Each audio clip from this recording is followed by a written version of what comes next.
Assalamualaikum, apa kabar semuanya? Kembali lagi bersama kita di channel Cerita Malam. Sebelumnya jangan lupa subscribe, like, dan share untuk membantu kita berkembang lebih jauh. Oke guys, langsung ke cerita. Nah, cerita kali ini adalah misteri jok belakang. Mawar melangkah anggun di antara pepohonan tinggi menjulang, gaun sutera berwarna emerald hijau membalut tubuh rampingnya dengan sempurna. Sinar matahari sore yang lembut menerpa di wajahnya, memunculkan kilau di perhiasan berlian yang menghiasi telinganya. Hari itu, dia menjadi bintang utama dalam pemotretan majalah fashion ternama, bertemakan Mawar dan Rahasia Hutan. Lokasi pemotretan dipilih di sebuah wahana alam yang masih asri, belum terjamah pembangunan. Pohon-pohon tua dengan akar berkelok dan dedaunan lebat menjulang tinggi, seakan membentuk kanopi yang melindungi area tersebut dari terik matahari. Udara terasa sejuk dan lembab, dipenuhi aroma khas tanah dan dedaunan yang baru saja diguyur hujan sore. Para kru sibuk menyiapkan peralatan kamera dan lighting, sementara Mawar berlatih berpose dengan arahan sang fotografer, Fahri. Coba sedikit ke kanan, Mawar. Sandarkan punggungmu ke batang pohon itu, tapi pastikan ekspresinya tetap fierce, instruksi Fahri sambil mengintip dari balik kamera. Mawar berjalan mendekati pohon beringin tua yang dipilih sebagai latar belakang utama. Batangnya kokoh dan berlumut, akar-akarnya menjalar kuat ke permukaan tanah seperti jari-jari raksasa. Mawar meletakkan tangan kirinya di batang pohon itu untuk menopang tubuhnya, sementara tangan kanannya terangkat ke udara dengan anggun, seolah sedang memetik sehelai daun tak kasat mata. Saat berpose, Mawar merasakan hembusan angin sejuk yang tiba-tiba menerpa wajahnya. Dia menoleh ke sekeliling, namun tak ada tanda-tanda hembusan angin kencang. Hanya daun-daun yang berdesirkan pelan tertiup angin sore. Dia kembali fokus pada arahan Fahri, namun perasaan aneh itu tak kunjung hilang. Mawar, coba tatapanmu dibuat lebih misterius. Bayangkan ada rahasia yang tersimpan di balik hutan ini, kata Fahri. Mawar memejamkan mata sejenak, berusaha mendalami perannya. Dia membayangkan dirinya sebagai penjaga rahasia hutan, sosok yang terhubung dengan kekuatan alam yang tersembunyi. Saat membuka mata, dia menatap lurus ke depan, mencoba menampilkan aura misterius yang diminta Fahri. Tiba-tiba, di antara desiran daun-daun, Mawar seperti mendengar bisikan halus. Suaranya samar-samar, tak jelas, namun terasa menusuk gendang telinganya. Dia mengerutkan kening, bingung dengan apa yang baru saja didengarnya. Apakah itu hanya hembusan angin yang bergesekan dengan dedaunan? Atau sesuatu yang lain? Mawar mencoba mengabaikannya dan kembali fokus pada pemotretan. Namun, bisikan itu terus berdatangan, semakin lama semakin jelas. Suara itu seperti gumaman orang tua yang tak bisa dimengerti, namun terasa dingin dan menyeramkan. Mawar merinding, bulu kuduknya berdiri tegak. Perasaan tidak nyaman itu semakin kuat, seolah ada sesuatu yang mengintainya dari balik pepohonan rindang. Pemotretan pun selesai menjelang senja. Cahaya matahari mulai meredup, digantikan oleh semburat warna jingga dan ungu yang menghiasi langit. Mawar merasa lega, sesi pemotretan telah usai. Dia ingin segera meninggalkan tempat itu, entah kenapa hawa dingin dan perasaan tidak nyaman terus menghantuinya. Mawar dan Rini bergegas membereskan peralatan pemotretan. Langit senja mulai memerah, cahaya kemasannya berganti dengan semburat ungu dan jingga yang suram. Suasana hening mencekam menyelimuti kawasan hutan itu, hanya diiringi desiran daun-daun yang bergesekan tertiup angin malam. Rasa tidak nyaman yang dirasakan Mawar sejak sesi pemotretan tadi semakin menguat. Bulu kuduknya meremang, seolah ada sepasang mata yang mengintainya dari balik dedaunan lebat. Dia mempercepat langkahnya menuju mobil, diikuti Rini yang membawa beberapa peralatan yang tersisa. Mereka segera meninggalkan lokasi pemotretan, meninggalkan jejak-jejak langkah yang terburu-buru di tanah lembab. Mesin mobil dihidupkan, lampu depan dinyalakan, menerangi jalanan berbatu yang berkelok-kelok keluar dari kawasan hutan. Sepanjang perjalanan, Mawar tak bisa menghilangkan perasaan gelisah. Dia terus melirik ke kaca spion tengah, berharap bayangan aneh yang dirasakannya tadi hanyalah imajinasi akibat sugesti. Namun, hawa dingin yang menusuk dan hembusan angin yang terasa berbeda semakin menambah ketegangan. Rini, yang sedang menyetir, mencuri pandang ke arah Mawar yang terlihat pucat dan gelisah. Mawar, kamu kenapa? Pucat banget, tanya Rini dengan nada khawatir. Mawar menggeleng pelan, tak ingin menceritakan pengalaman anehnya di lokasi pemotretan. Dia takut dicap berlebihan atau malah dianggap gila oleh Rini. Dia berusaha untuk terlihat tenang, namun matanya tak bisa lepas dari bayangan di kaca spion. Suasana semakin mencekam kala mobil memasuki jalanan lintas desa yang sepi. Lampu jalanan yang remang-remang hanya menambah kesan angker. Tiba-tiba, Mawar melihat sesuatu di kaca spion tengah. Denyut nadinya berpacu sekencang hentakan gendang. Sosok gelap berkelebat di pinggir kaca spion. Bentuknya samar-samar, namun terlihat menyerupai seorang nenek-nenek tua dengan rambut putih panjang terurai dan gaun panjang berwarna putih lusuh. Jantung Mawar berdebar kencang. Dia gemetar dan refleks menoleh ke belakang. Jok baris ketiga, yang biasanya kosong, masih kosong. Tidak ada seorang pun di sana. Mawar menghela napas lega, namun rasa takut belum sepenuhnya hilang. Dia yakin dengan apa yang dilihatnya di kaca spion. "Rini," panggil Mawar dengan suara bergetar. "Kenapa, Mawar?" tanya Rini yang masih fokus menyetir. Aku kayak lihat sesuatu di belakang," bisik Mawar sambil menunjuk ke kaca spion.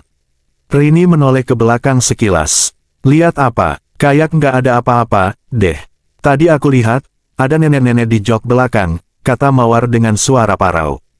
Pakaiannya putih-putih, rambutnya panjang.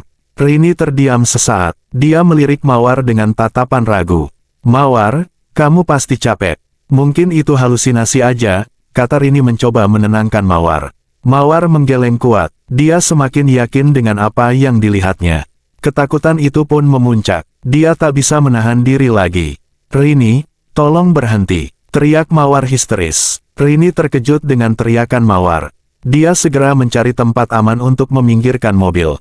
Mereka berhenti di depan sebuah pos ronda yang kebetulan sedang ramai dengan warga setempat yang sedang berbincang-bincang. Mobil berhenti dengan decitan ban yang nyaring di depan pos ronda. Mawar yang masih gemetar dan berkeringat dingin segera membuka pintu mobil dan berlari keluar. Rini yang tak kalah terkejut menyusulnya dari belakang. Mereka disambut tatapan kaget dari beberapa warga yang sedang berkumpul di pos ronda tersebut. Seorang pria parubaya dengan kumis tebal yang tengah menyeruput kopi mendekati Mawar dan Rini dengan tatapan ramah.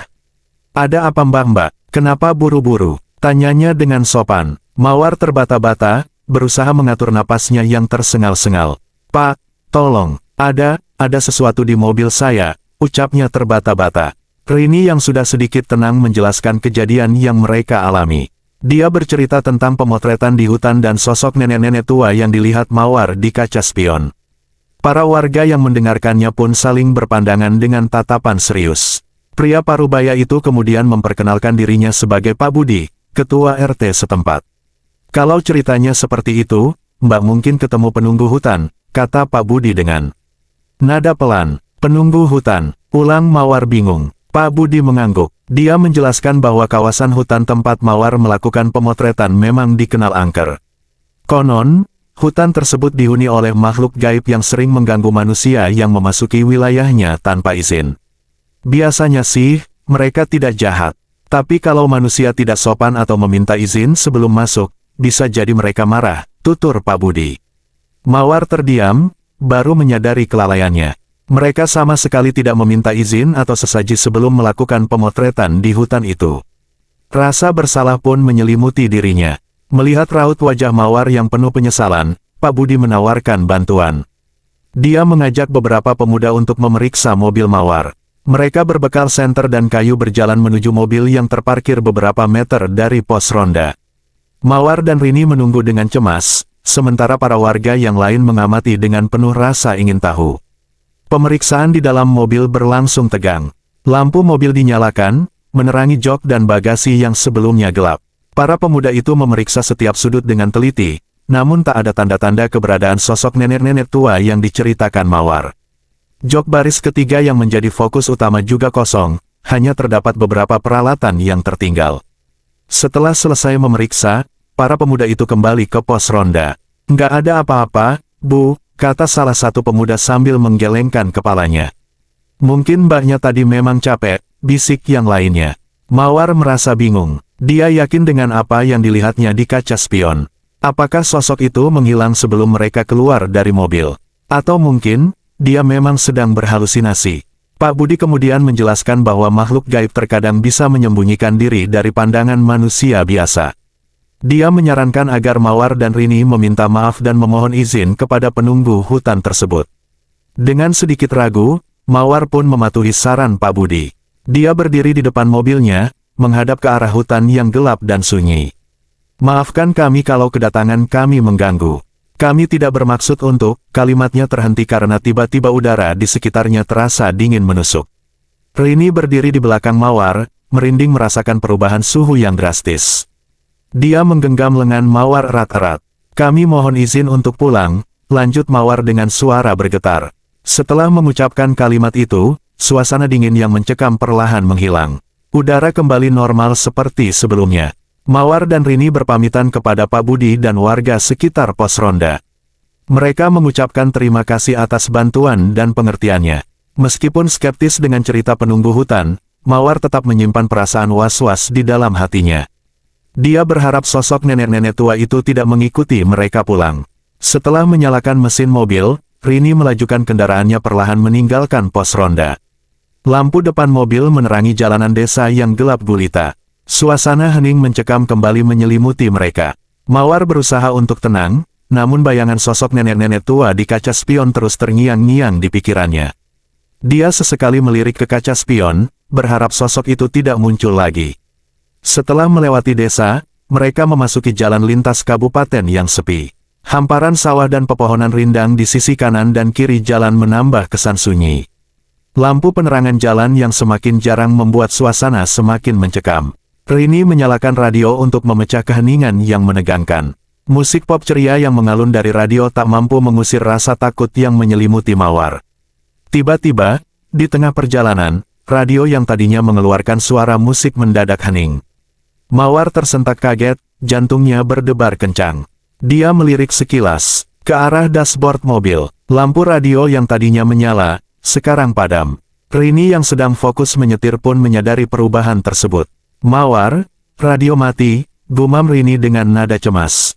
Mawar tak menjawab. Dia lebih terpaku pada bayangan yang dilihatnya di kaca spion tengah. Denyut nadinya berpacu seiring dengan hembusan napasnya yang semakin cepat. Sosok nenek-nenek tua dengan rambut putih panjang terurai kembali muncul di kaca spion. Kali ini wajahnya terlihat lebih jelas, keriput dan pucat pasi, dengan sepasang mata hitam yang kosong menatap Mawar dengan tatapan dingin dan menyeramkan. Mawar menjerit histeris. Tubuhnya gemetar tak terkendali. Dia menunjuk ke kaca spion dengan tangan gemetar. "Rini, lihat, dia ada di belakang," teriak Mawar. Rini yang terkejut dengan teriakan Mawar segera menoleh ke kaca spion. Wajahnya langsung pucat pasi saat melihat sosok nenek-nenek tua di sana. Dia membelalakan matanya, tak percaya dengan apa yang dilihatnya. Rasa takut yang dingin merayap di sekujur tubuhnya. Kaki kirinya yang menginjak pedal gas terasa lemas seketika. "Astagfirullahalazim," desis Rini sambil refleks meraih tasbih yang selalu dibawanya. Dia terus berdoa dalam hati, memohon perlindungan dari apapun yang sedang menguntit mereka. Mawar terus berteriak histeris, suaranya bergema memecah keheningan malam. Dia meronta-ronta di jok mobil, berusaha menjauh dari sosok nenek-nenek tua yang semakin jelas terlihat di kaca spion. Rini berusaha untuk mengendalikan diri dan tetap fokus menyetir. Dia tahu jika dia ikut panik, maka keselamatan mereka berdua bisa terancam. Dengan tangan gemetar, Rini menginjak pedal gas lebih dalam. Dia memacu mobil sekencang mungkin, berusaha menjauh dari sosok nenek-nenek tua yang mengikuti mereka. Jalanan yang berkelok dan berlubang dilalui Rini dengan kecepatan tinggi, mengabaikan rasa takut yang mencekam dirinya. Mawar masih terus berteriak histeris, wajahnya banjir air mata. Mobil melaju kencang membelah malam. Lampu depan menyayat kegelapan, menerangi jalanan yang berkelok dan berlubang. Rini yang biasanya menyetir dengan tenang kini terlihat tegang, kedua tangannya menggenggam kemudi dengan erat. Mawar terkulai lemas di jok penumpang, tubuhnya gemetar tak terkendali. Teriakan histerisnya perlahan mereda, digantikan oleh isak tangis yang pilu. Bayangan sosok nenek-nenek tua di kaca spion masih terngiang di benak Mawar. Tatapan dingin dan wajah pucat pasi itu terus menghantuinya. Dia tak berani lagi melirik ke kaca spion, takut melihat sosok itu kembali muncul. Perjalanan yang tadinya menyenangkan kini berubah menjadi mimpi buruk yang tak terlupakan. Setelah memacu mobil dengan kecepatan tinggi selama beberapa menit, Rini akhirnya melihat cahaya lampu penerangan jalan di kejauhan. Tanda-tanda memasuki perkotaan. Lega rasanya menyelimuti hati mereka. Seiring dengan bertambahnya cahaya lampu jalanan, sosok nenek-nenek tua di kaca spion perlahan menghilang. Rini mengurangi kecepatan mobil, napasnya terengah-engah akibat memacu adrenalin selama perjalanan. Kita berhenti sebentar, iya, kata Rini dengan suara bergetar. Mawar mengangguk pelan. Dia membutuhkan waktu untuk menenangkan diri dan memulihkan staminanya yang terkuras. Mereka berhenti di sebuah restoran cepat saji yang masih buka 24 jam. Suasana ramai di dalam restoran menjadi penenang bagi Mawar dan Rini. Mereka memesan minuman hangat dan duduk di pojok, berusaha melupakan kejadian mengerikan yang baru saja mereka alami. Setelah emosinya sedikit tenang, Mawar menceritakan pengalamannya kepada Rini secara detail. Rasa bersalah dan penyesalan kembali menyeruak di hatinya. Dia sadar bahwa mereka telah lalai dan tidak menghormati penunggu hutan sebelum melakukan pemotretan. Rini yang tadinya skeptis dengan cerita mistis, kini tak bisa mengelak lagi. Dia menyaksikan sendiri sosok nenek-nenek tua yang muncul di kaca spion. Kejadian ini pun menjadi pelajaran berharga bagi mereka berdua. Setelah beristirahat cukup lama, Mawar dan Rini melanjutkan perjalanan pulang. Kali ini, suasana di dalam mobil terasa berbeda. Keramaian dan hiruk-pikuk jalanan di malam hari yang biasanya mereka anggap mengganggu, kini terasa menyenangkan. Kehadiran lampu jalanan dan keramaian kota justru membuat mereka merasa aman. Kejadian mengerikan itu meninggalkan trauma mendalam bagi Mawar. Dia selalu dihantui rasa takut dan bayangan sosok nenek-nenek tua di jok belakang mobilnya. Dia pun menjadi lebih berhati-hati dalam beraktivitas, terutama di malam hari dan di tempat-tempat sepi. Mawar tak pernah lagi menerima tawaran pemotretan di tempat-tempat angker atau lokasi yang belum pernah dia datangi sebelumnya. Dia selalu mencari informasi terlebih dahulu dan memastikan tidak ada pantangan atau hal-hal yang perlu dipatuhi sebelum memasuki suatu tempat. Pengalaman ini juga mengubah kepribadian Mawar. Kesombongan dan sikap cuek yang dulu sering ditampilkannya perlahan memudar. Dia menjadi pribadi yang lebih rendah hati dan lebih menghargai kearifan lokal serta hal-hal yang tak kasat mata. Malam itu menjadi malam yang tak akan pernah terlupakan bagi Mawar dan Rini. Kejadian tersebut menjadi pengingat bahwa dunia ini tak hanya dihuni oleh manusia saja, ada hal-hal gaib yang acap kali tak bisa dijelaskan oleh logika. Dan yang terpenting, setiap tempat memiliki penunggunya sendiri, yang harus dihormati dan dijaga kelestariannya. Tamat. Oke guys, sekian cerita dari kami. Kita kembali esok hari di jam yang sama ya. See you.